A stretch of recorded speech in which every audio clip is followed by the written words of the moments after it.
It's Friday, and you know what that means. It's time for us to make our picks. Welcome to Cover Crimson. Like and subscribe. You guys play along with us. We'll have the standings after last week. I wasn't even here, so I'm sure I'm in last place, right? Clint's got all that. He's going to run this thing today, and we're just going to sit back, make picks, and talk some football with you guys. So like, subscribe, and let's get this thing going. Roll Tide.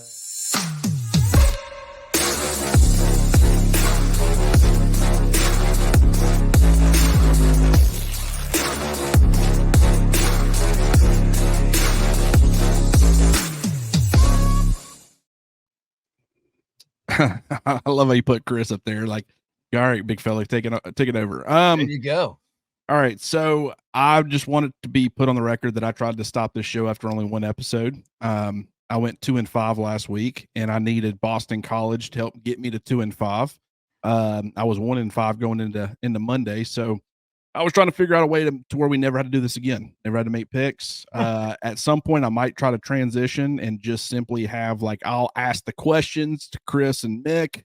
They can make their picks, and then we'll just let me kind of fly under the radar. But if you faded me last week, you're 5-2. Congratulations, and hopefully I can keep it rolling for you guys. But a lot of great games this week, Chris. Okay, let's start with this. Chris, what's your favorite game of the week? And we'll start there. Favorite game of the week, Texas, Michigan, right off the bat. Michigan has become my new Notre Dame. I just can't stand them. It's not because even with Connor Stallions, it's not because they beat Bama last year in the Rose Bowl. I thought they were a really, really good football team last year, like a very talented football team last year. But going into this season, this is not the same Michigan, for one, and that was very evident last week against Fresno State. I think that also it's an odd matchup just because it's only the second time ever these two teams have played. But I am very much looking forward to Texas going in there, and I think they're going to boat race Michigan. Yeah, definitely a helmet game, right?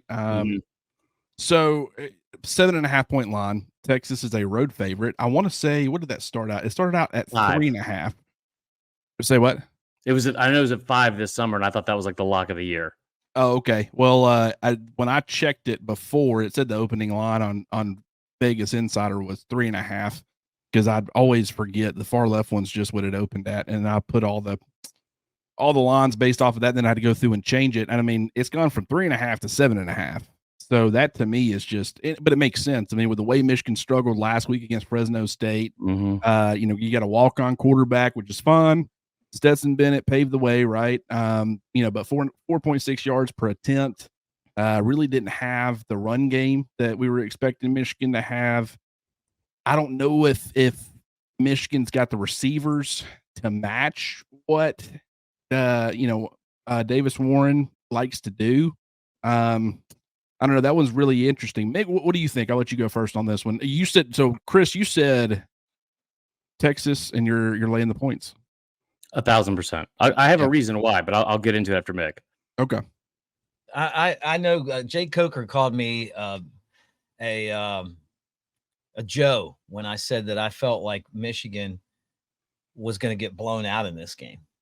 And he's like, look, Vegas wants you to take Texas and give up the 7. It's up to 7.5 in some places. And I guess I am then. Call me Joe Mick. That's fine. Because I'm there's no way I'm taking Michigan. They won a national championship, and now we're watching videos of how they cheated. Like, they remind me of the Astros from 2017. They beat Alabama fair and square. It's not about that. And honestly, I don't even dislike Jim Harbaugh. His brother is the coach of my favorite NFL team. But with that said, I just feel like Texas is going to be able to move the ball. They went to Alabama last year and won. They're not going to be intimidated by this Michigan team. Michigan's best player is in Alabama's secondary. And I'm just going to say that I think that Texas is going to go in there and end the winning streak. Now you say, well, there's going to be a touchdown. It's going to be more. I think that they could get I think that if Michigan's not careful, that they could get blown out. I know that the defensive line's kind of the strength of that team. And if they pressure the quarterback, then, anything can happen. But it just feels like the horseshoe's about to fall out of Michigan. And I just got a feeling that Texas is going to, they're going to hook them. That's what I think. Chris, I'd what do agree you with that, think, brother? So here's the thing about Michigan is that, one, I think their fans have this mindset of like, you know what, this is going to be the new normal because we've beaten Ohio State 3 years in a row. We won the national championship a year ago. And I get that. Like the program did what it had to do to finally start winning. Did they cheat? Sure. But they were still the best team in the country last year. They deserved to win, whatever. That being said, the team that they like the biggest point of pride for this entire program probably isn't even the national championship. It's beating Ohio State for 3 years in a row. I mean, buddy, every team down here beats Ohio State. Everyone down here beats Ohio State. They're 2-12 in their last 14 games and like over the last 30 years against the SEC. On top of that, Michigan won a national championship, lost their head coach, lost a first-round draft pick at quarterback, lost 5 assistants, and then also lost 13 players in the NFL draft. They have never had to replace that much talent year over year since I've been alive. It definitely hasn't been in the last 20, 30 years, right? And now you're talking about the roster, and they were able to hold on to a lot of their players in the portal when it opened up and Harbaugh went to the LA. But it's a roster that is coming off of winning a national championship and only getting the 16th ranked recruiting class in the country. I don't even know how it's possible. I don't even know how it's possible. They have one top 10 recruiting class in the last 4 years.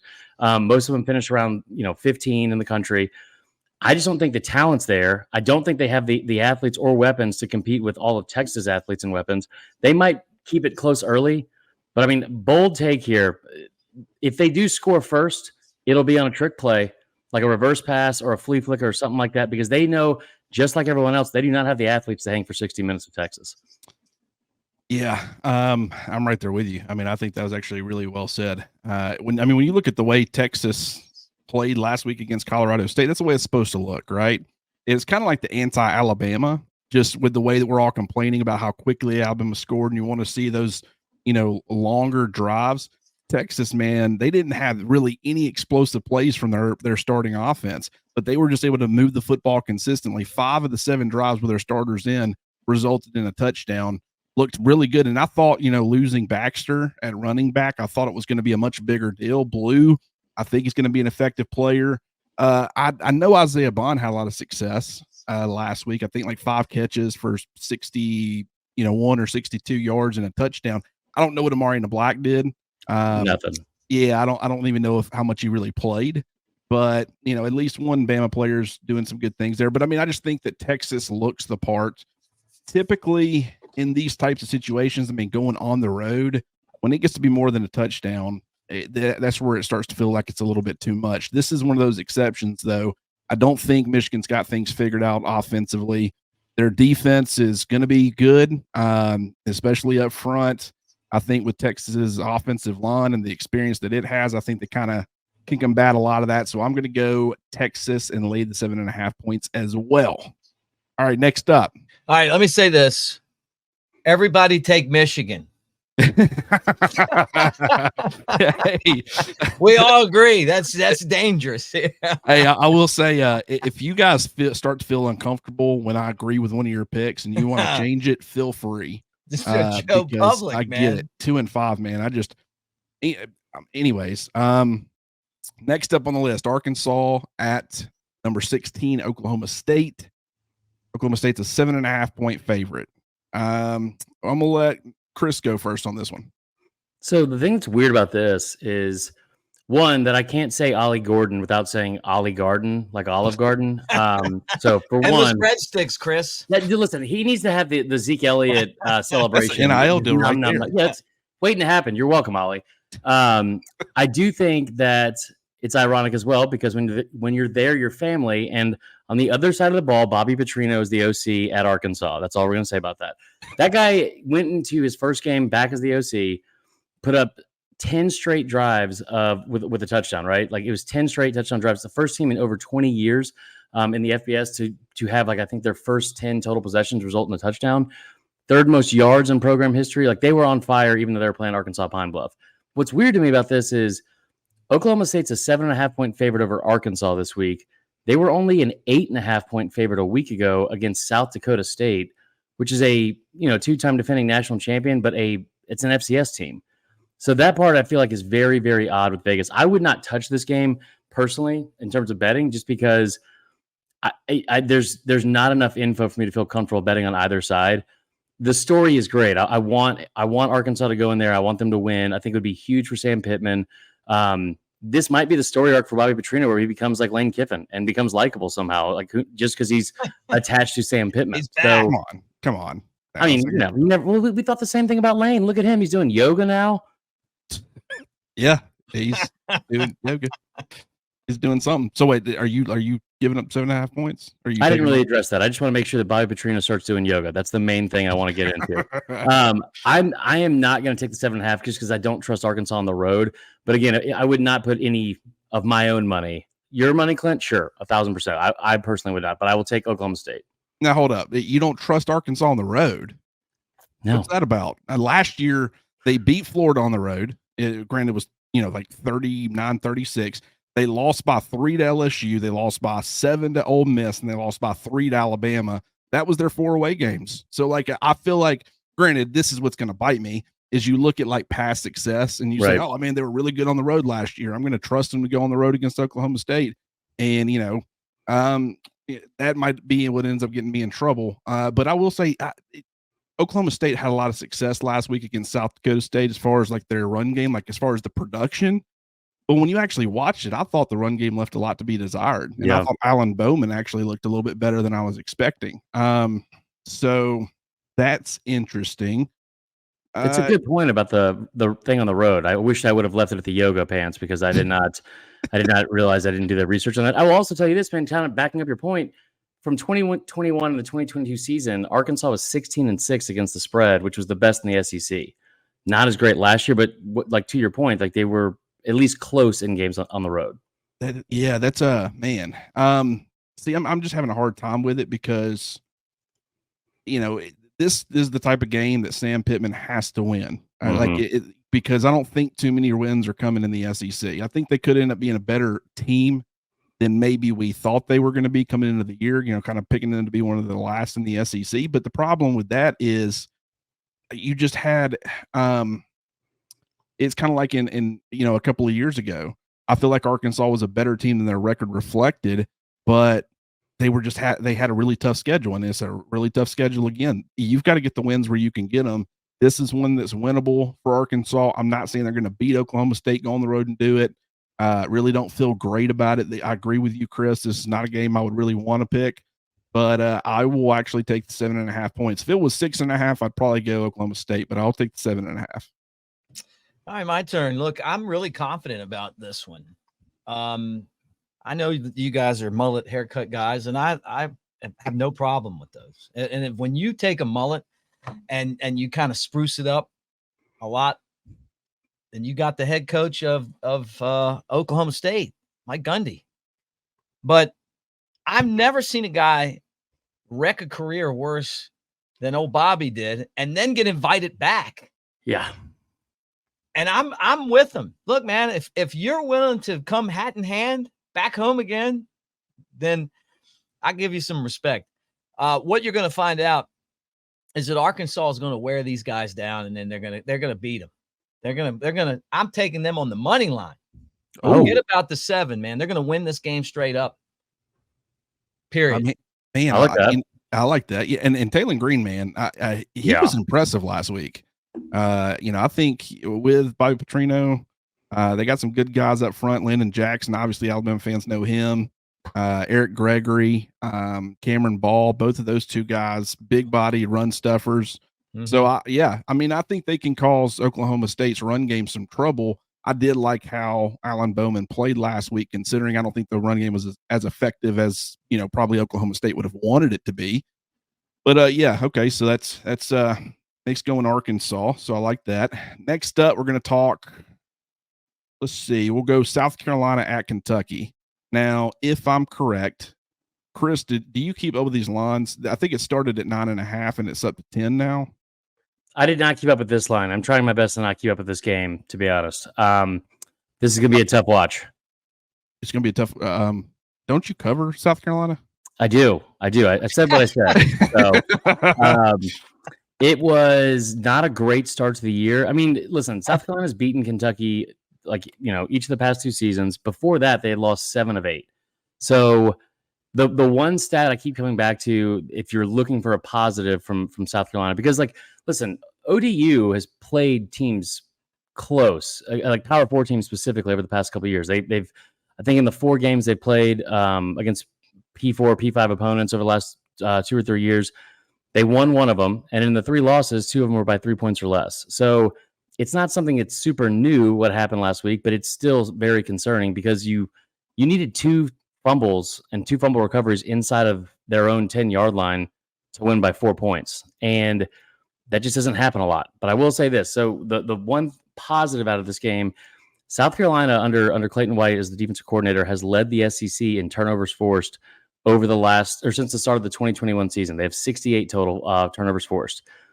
Kentucky starting quarterbacks over the last 3 years, that same time span, have thrown a total of 36 interceptions, which is the most of any starting quarterbacks or groups for any team in the SEC. So they were awful the past couple of years at ball security.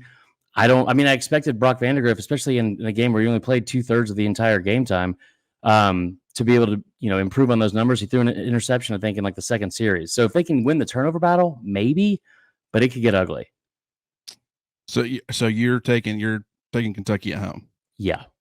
I'm taking Kentucky at home too. It just the multi-hour lightning delay last week. Still were able to get a 31-0 win over Southern Miss. That was stopped, early in the third quarter. Vandagriff, 3 touchdowns. He did have that opening drive interception, but completed close to, I want to say like 67% of his passes or something like that. They got Dane Key. The defense was fantastic. I agree with you. Like, it was really the turnovers were the storyline for South Carolina last week. It was the only thing that kept in the game. Lenoris Sellers, he only completed 43.5% of his passes, only averaged 5 yards per attempt, had 0 touchdowns in the fumble. Defense was good. I thought the pass rush was good, 5 sacks. Like you said, the turnovers. I thought the run defense was pretty good. Only held Old Dominion to, I want to say, just over 3 yards per carry. And I think they're going to really need that if they want a chance in this one. But Kentucky being at home, if this was at South Carolina and it was a 10-point spread, I'd feel really good about taking South Carolina. At home, I can see this one getting away from the Gamecocks. And so, yeah, I'm gonna lay the 10 points. What about you, Mick? Look, man, Old Dominion, I love their songs. I actually saw them in concert one time. I was in Arizona, and they were playing at one of the local bars. Like, it was like very intimate. I was like right there, and they were like literally like right in front of me.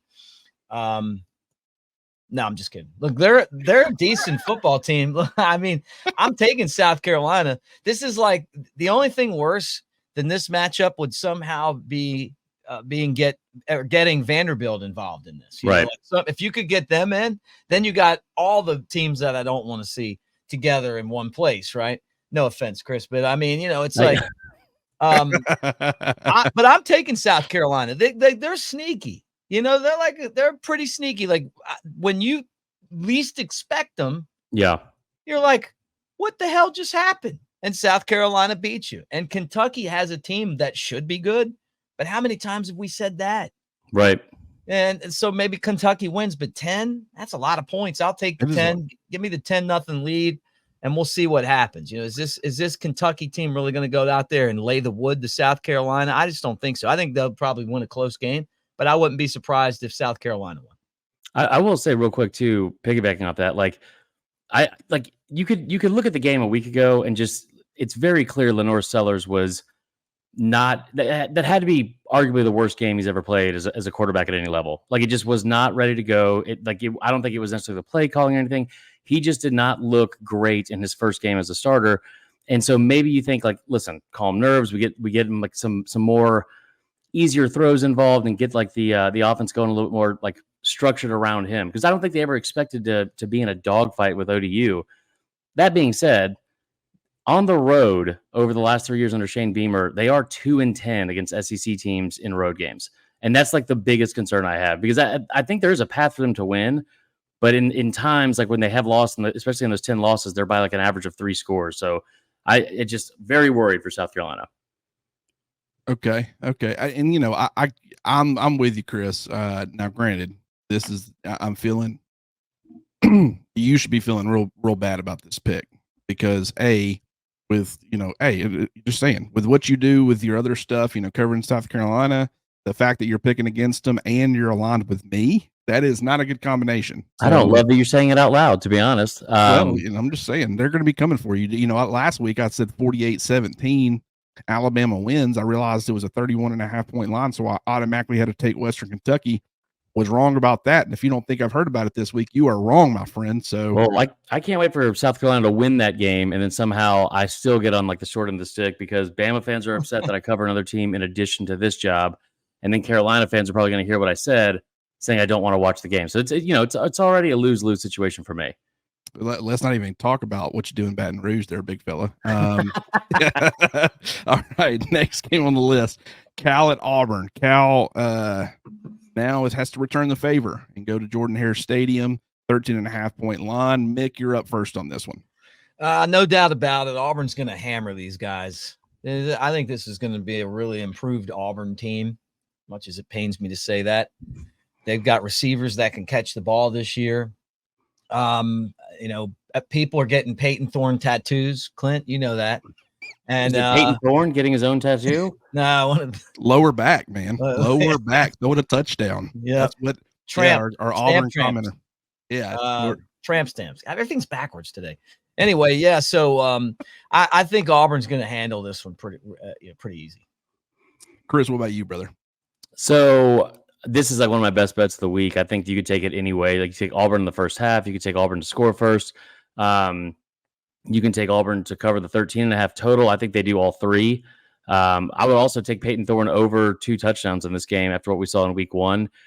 I'm with Mick because here's the thing. Like, as much as we don't want to admit it, and it's still early in the season, but it's just really hard to have an influx of talent year over year, especially at the receiver position like Auburn has had, and not improve greatly. And we've all known that Hugh Freeze has been a great offensive play caller. He's been kind of a QB whisperer at times. I don't know how far he can go with Peyton Thorne. I don't. But I will say that going into last week's game, or like going into this game against Cal was like in a dogfight in the first half against UC Davis. It was one of the worst games of the year a year ago. I think it was like there were 7 total turnovers. Each team had like under 300 yards of offense. I think Auburn handles Cal very, very easily. I will also say this. If the path to victory for Cal has to be through turnovers. They were like, I think 130th in the country a year ago in turnovers lost, but they were first in the country in turnovers gained, just net 0. So Auburn's got to protect the football, something they didn't really do in the first game of the year. But I think they do win. I think they win big and jump on them early. Yeah, I'm going to pick Auburn to win big too. I think Cal's going to try to run the football with Jay Knott. He led the Pac-12 in rushing yards last year. If you can, try to keep that Auburn Hugh Freeze offense off the field as much as possible, that would certainly, shorten the game. That would certainly help your chances as far as, if you're going to take those points. But, from Cal's perspective, they want to keep it off the quarterback's shoulders as much as possible. And Fernando Mendoza, I think he's an okay quarterback. Don't think he's anything special. But I just don't think going to Jordan-Hare Stadium, that place is going to be rocking. The defense is going to be lit up. And, the offense, I think they're going to want to hit a lot of big plays, and they're going to certainly light up the scoreboard in this one. So I'm going to take Auburn as well. All right, next up on the list. Now we start to get to some of the fun stuff because we're going to save Alabama, South Florida until the end. So we're going to jump to Tennessee at NC State. Chris, you're up first. NC State is a 10-point, Tennessee is a 10-point favorite at home. So it's actually, I think it's on the road. It's on the road. Yeah. Game in Charlotte. This one pains me way more than Auburn to say, because I think Tennessee has the capability of being a playoff team this year. I think that they can be that good on offense. I don't care who they were playing last week. The level of efficiency they have, it was just so noticeably better than it was a year ago with Joe Milton. It kind of makes you wonder why he was not starting a year ago with Nico. In this game, like bets wise, Tennessee to score first feels like free money, which rarely Vegas gives out, but I think that the numbers are pretty good on that. And under Josh Heupel, I think they've scored 37 times. They've scored first 37 times in like 45 career games under Heupel. So I like that to continue. And then the other thing is I just don't think that NC State is ever big enough for the moment. They have one 10-win season in program history. And I honestly, I think you could throw away the Western Carolina game and just call it what it is. But even if NC State was as good as some of their preseason hype surrounding them, like even if they are that good, I still don't think they're within 10 points of Tennessee. I mean, Mick, what do you think? I feel like, Mick, at some point you got to pick a non-SEC team, right? No, it got me last week, but I think Nico's going to lead Tennessee to the win. I'm not enamored by NC State, and I just kind of agree, man. I hate to give up the 10 in North Carolina, but it's a lot of points. You know what? I mean, I was going to take Tennessee, but I think I'm going to take NC State. I think I'm going to take the points. I think Tennessee's going to win, but I think it's going to be right around the number. And I think that NC State may do enough on defense to keep it close enough where it's not an absolute shellacking. I think Tennessee's going to win by more than a touchdown, but I think it's going to be right there between 14 and 10, 14 and 8. And I like having the 10 here. So, and I was trying to get a feel for this NC State team last week against Western Carolina because everybody was hyping them up and talking about they were a potential playoff team mostly because of what happened with Florida State and the fact that the ACC was wide open, and they still could be a playoff team. I mean, at this point, with the way Clemson played, at least offensively, I mean, who knows what can happen. But just Grayson McCall, like when you look at his numbers, 65% completion percentage, over 318 yards, 3 touchdowns, had an interception, but averaged 8 yards per attempt. Those are good numbers. But actually watching the game early on, I mean, he had quite a few misses, and it was like guys were wide open, and he was missing. And that could be a first game, new environment. So maybe he looks sharper this week. But Jordan Waters, the transfer from Duke, 6-year player. He's going to be really good. I think they're going to really need to rely on him. They got a receiver. It's Concepcion, but I keep wanting to say Conception. Really, really tough. And Noah Rogers transferred to NC State. So I think they got the receivers to kind of put pressure on Tennessee's secondary, which I think is probably the weak point of that team. I just, this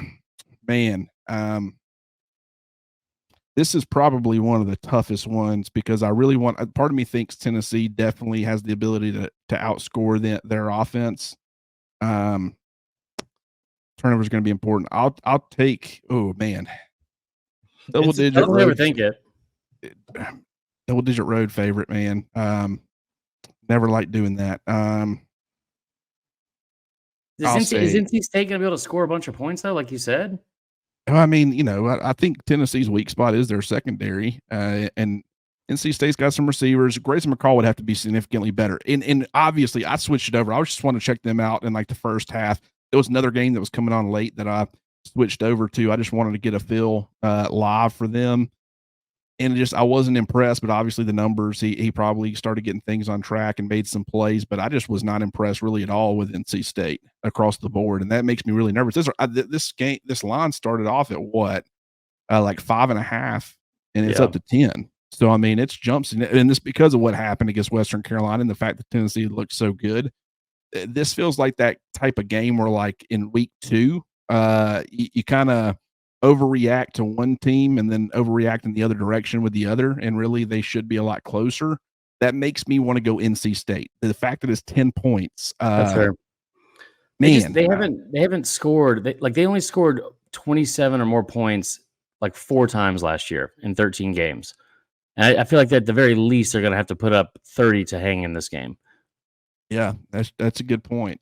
This is like I said, I mean, I was going to wait and kind of see which way y'all leaned. I was just going to, coattail on this one because I really didn't know which way to go. And the fact that y'all split it, I like Mick's point. I like your point. I'm going to say Tennessee gets it done. I don't like that, though, at all. I hate myself for it. All right. Next one on the list is Mississippi State at Arizona State. Oof. And, yeah, this isn't your – you love Mississippi State's quarterback. You're a big fan. So Dude, that was I don't had to make for one of my other jobs. I had to make a QB rankings thing that I knew was going to go over poorly because it always does. But the whole point of it was going into the season. So just going into week 1 of the season, I made the mistake of putting Blake Shapen at 16. last. Yeah, Yeah, you did.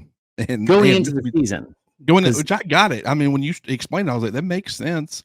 It's kind of like Josh Pate with his rankings. It's like these aren't power rankings, right? I mean, or ratings or whatever. I don't even know, but it's a 5.5 point line on the road. I'll go ahead and say that Arizona State covers. Take Arizona State. 5.5 points is my least favorite line. It's my least favorite line. I remember reading something a while back, and I'm probably misquoting it, but it hasn't stopped me from saying it anyway for several years. 5.5 point spreads, teams that are favored by 5 or 5.5 points.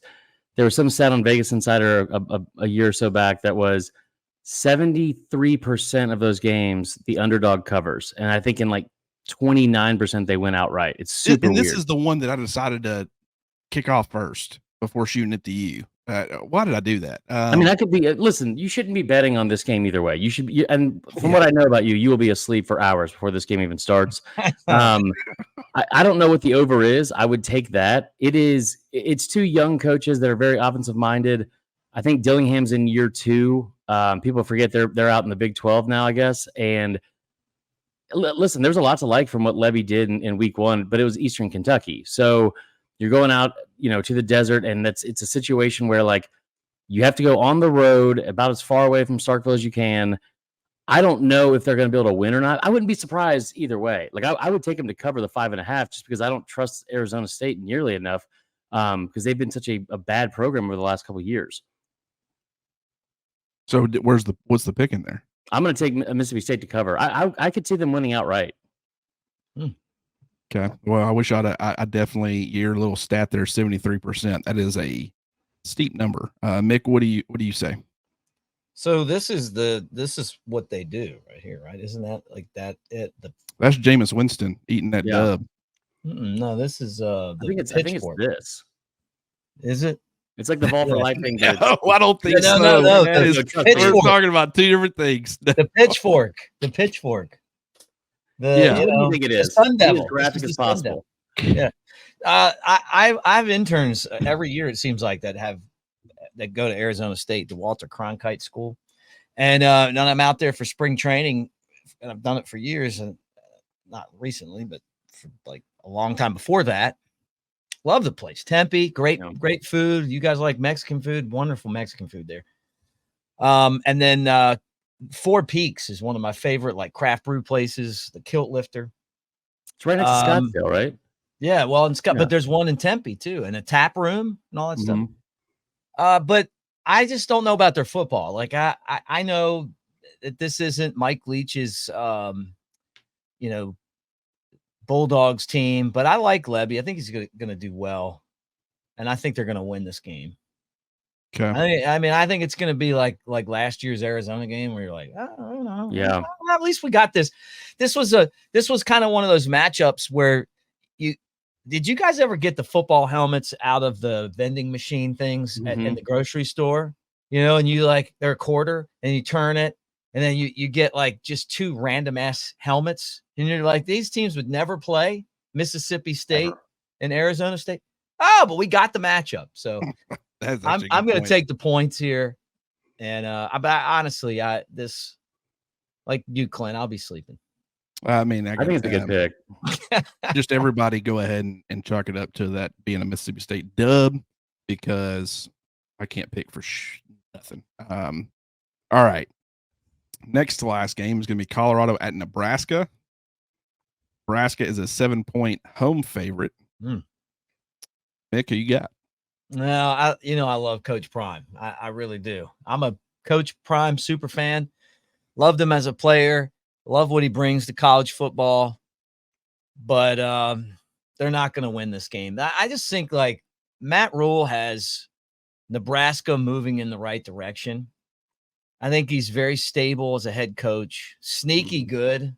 I like him. Comes on the next round, our sister station. Hangs out there. I would love to see Colorado win. Would love it, but I just don't think it'll happen. I just don't. And I watched the game last week. They struggled. They ended up winning the game, but this one, I think this is going to be the game that Nebraska wins. That kind of turns things around for them, where they're going to expect to win. So I'm going to take them. Give up the points. What about you, Chris? So I would take the over, whatever that is. And this is a game. I think it's so good for football. I think it's so good for college football. Either team that wins, I think it'd be better for college football and the fans as a whole if Colorado does go on the road and upset them. I think it's two programs that, in the grand scheme of things, are so harmless to like the national landscape, like making the playoff or anything like that. I thought like as bad as they looked at times in the first game of the year against, what was it, North Dakota State. I was actually very impressed with Shedeur Sanders and how he looked in the pocket and some of the decisions he made, some of the throws he made. Honestly, even the underthrown ball at the end of like in the final 2 minutes, they got the pass interference flag. I thought that was really a heads up move that I'm going to give him credit for. Nebraska, they should win this game. It's at home. It kind of feels like it's one of those like this is our coming out party. Like this, we are back to relevance if we win this game. They do have a true freshman quarterback. Obviously, Rayola is like very, very highly recruited and ranked out of high school. But it's also a team that was dead last in the country in turnovers a season ago. Dead last. So if they continue down that path and they are bad in the turnover department and they don't win that, Colorado could absolutely win and cover. I don't love the hook here. I hate the 7.5. I think Colorado will cover. I think Nebraska will win. I thought about that too. I was kind of there with you. So you're saying Colorado to cover, yeah.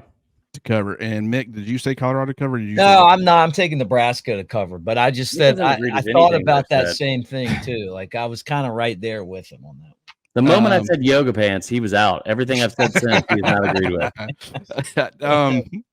I mean, I probably should have been out long before that. Yeah, I'm going to say Nebraska as well.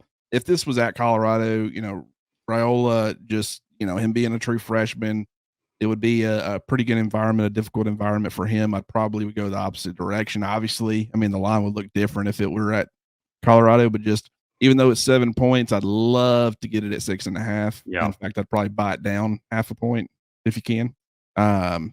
But yeah, I feel pretty good about Nebraska. I'm going to go with Nebraska. The last one on the list, South Florida at Alabama. Alabama's a 31-point favorite after beating Western Kentucky 63-0 last week. South Florida, they beat Bethune-Cookman 48-3 last week. So I'm going to go ahead and go first myself because I got to write some ships after last week. And I'm going to say Alabama covers this line and covers it pretty easily. Whichever one of y'all wants to go first. I'm not going to point either way. Just I don't want to give Mick anything to disagree with, so he's got to go first. All right, Chris, look, I'll tell you how it is right now. Is last year South Florida had a chance to win this game. It was a 7-point game. So it was 10-3 late. And they just couldn't get over the hump. But they're going to do it today. They're going to beat Alabama outright this year. So I'm taking the 31. No, I'm just kidding. Look, Bama didn't even play that good last week, and they still scored 63 and gave up none, right? So, I mean, I'm thinking that you make your most improvement from week 1 to week 2. Plus, Jalen Milroe, he has to have something in his head going. I didn't get to do this one last year. I'm ready to prove something with this offense. I think the offensive line's going to play a lot better this week because they'll have been prepared to work together. And with you, Clint, I mean, I just think 31. I think it could be around 31. I'm expecting South Florida to be a little tougher on Alabama than a week ago. But DeBoer wants to establish something here. Mm-hmm. He's got every single game right now is an opportunity for him to establish that nothing has changed without Nick Saban, except there's a coach that's nice to the media. I mean, yeah. Chris, what you got, brother? So I'm kind of torn on this because it's a big number. That game last year was awful. It is the most unsure I think I've felt as an Alabama fan in the last 20 plus years. It was almost like More than whatever that Louisiana team Monroe. was it felt like 2000. It felt like the year 2000. It was like, what is going on? I know they lost to Texas, but it was like they were in a dogfight with USF, and there were moments where I felt like it was kind of concerning that they might lose that game. At least you have that on your radar going into this year's game. It's also a game where you're dedicating the field to Saban, so that'll be at least something. Like I don't think it'll be close by any means. I think Mick is right that he said they didn't even play their best game and they still won by 63 last week. I do worry about the 60 minutes of focus here and how open the playbook will be because you have Wisconsin next week. Here's a stat for you. Since 2015, Bama is 9-1 against the spread in their openers. 9-1 against the spread in their last 10 years. But since 2004, they are 19-1 straight up in game 2 of a season, but 6-12-1 against the spread in the second game of the year. For whatever reason, we've seen it over and over. We saw it like that 2008 season where you hammer Clemson and then kind of escape against Tulane. They've done it more than once. I think they win. I think they are way more conservative though. So I'll say they cover, but it's like a 44-13 type deal. I actually think they were kind of conservative last week. Like they were pretty vanilla. And just here's the thing. The last week, the energy level, the fact that they rotated so much, I think that helped. I think there's also like this energy and this passion and just the way that Alabama's going to be playing offensively and defensively. It's fun systems to play in. And so with that combination, you saw a lot of guys playing with their hair on fire. And so and it was against Western Kentucky. You were in the exact same situation where you were a 1.5 point favorite. That didn't matter. They over doubled that as far as the spread's concerned. And it was because, they were the depth has the ability to score. The guys were playing extremely hard throughout the game. I just feel like with the system that they play and the way that they rotate, that's going to help as far as, not the motivation, but just the energy levels in this type of game. And the fact that it's a night game. If this was an 11 a.m. kickoff, I'd probably feel differently about it. But you got all day, the lights will be going in Bryant-Denny. It should feel pretty good outside. So that shouldn't be a problem. So, I think that sets up well. One thing that I found interesting, I just wanted to point it out before we hopped out of here, was 9 of the 11 starters, and it's pretty close to this, if I'm not mistaken, on the defense too, but I actually looked into the offense more. But 9 of the 11 starters on offense for South Florida are graduate students. Oh, 9 God. of the 11. One of the other 2 is a senior, and Byron Brown, the quarterback, is a junior. So it's junior, senior, and nothing but grad students. So that's a lot of time spent. That feels like the football version of like a white kid who shoots 44% from 3. That's when I brought this up to Stacy when we were doing the game preview. I brought up the fact, hey, if this was college basketball, that would mean a whole lot more. Mm-hmm. But football still, these guys have played a lot of football. They've gone into these situations and gotten their brains beat out before. It's nothing new. A lot of these guys are transfers. Their left tackle came over from Tennessee. So Byron Brown's not going to be, he's probably going to be feeling pretty confident after what happened last year. And, Naquan Wright, their running back, came over from Florida, or one of their running backs. So they got some SEC experience. They got some good players. Obviously, Alex Golish, with his history at Tennessee, has had some success against Alabama, whether it be as a head coach at USF or at Tennessee, even though I think a lot of the USF stuff was more Alabama's offense struggling against their defense and not their offense having a lot of success against Alabama's defense. But just wanted to point that out. But Chris, did you took Alabama, right? Yeah. Okay. So we all took Alabama to wrap it up. So, okay. After last week, I'm feeling like this is this is my time, guys. I feel real good about this. How did we do last week, Clint? Yeah, you haven't said it once. I said I was 2-5. I was keeping up with me. I went back and looked at 3 and 4, and Mick went 3 and 4. I went back because you had sent me the picks.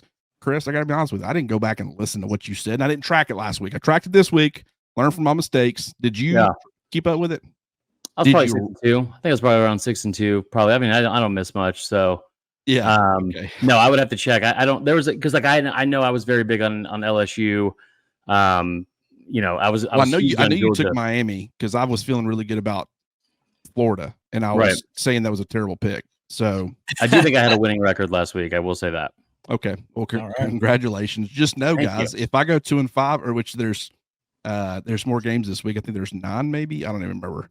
If I have a similar record, just know this is the last pickup show we do this year. No, you got to keep going, man. You got to. You got Boston College right.